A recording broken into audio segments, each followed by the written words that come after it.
If you have developed patchy, brown or grey spots on your cheeks or upper lips, so that don't go away even with makeup, so it could be melasma. And the biggest mistake in trying to fix it, most people end up making it worse. So in today's video, I'll explain what melasma really is, the common mistakes people make, and what scientifically proven treatments are available. So melasma is one of the most common concerns we see at our clinic, especially among women. Sadly, people often start using the wrong creams, steroids or home remedies, which damages the skin even more. So let's break this down into 4 simple parts. Number 1, causes of melasma. Number 2, type of melasma. Number 3, common mistakes. Number 4, scientifically proven treatment options. So number 1, causes of melasma. So melasma is a multifactorial condition, meaning there can be several causes behind it. For example, hormonal changes such as during pregnancy, PCOS, thyroid imbalance, or using oral contraceptive pills. Number 2, sun exposure. Not just UVA, UVB, but even visible light can overactive melanin cells. Number 3, genetics. If someone in your family has melasma, your chances are higher.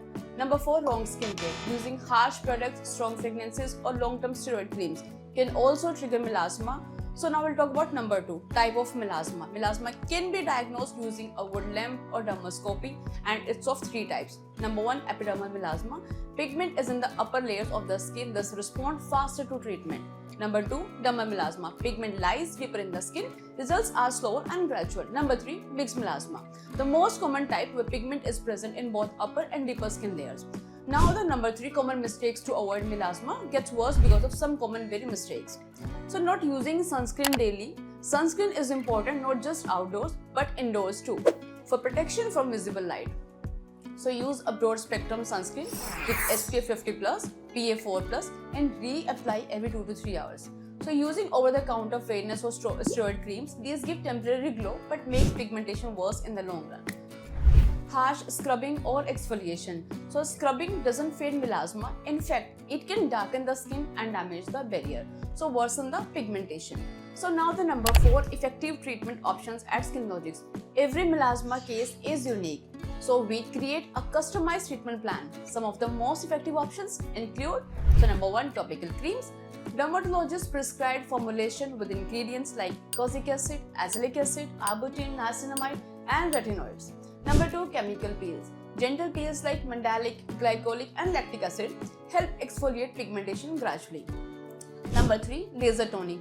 QSH Nd:YAG laser, an FDA-approved laser that safely breaks down melanin without harming the surrounding skin. So multiple sessions needed but give safe and visible results.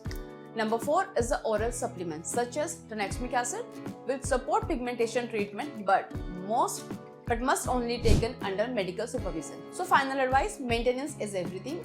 Melasma tends to relapse, so even after you see results. So maintenance is key. You need to follow some things, that is a daily sunscreen, gentle non-irritating skincare, antioxidants, and regular dermatologist visit. While melasma might not have a permanent cure, with the right treatment, patience, and consistency, it can definitely be controlled and managed well. If you think you might have melasma, please do not self-medicate or rely on random tips online. So at SkinLogix Clinic, we offer detailed consultation and customized plans after a thorough skin analysis. To book an appointment, contact us on the number shown on the screen. If you found this video helpful, don't forget to like, share, and leave your questions in the comments below. Thank you for watching.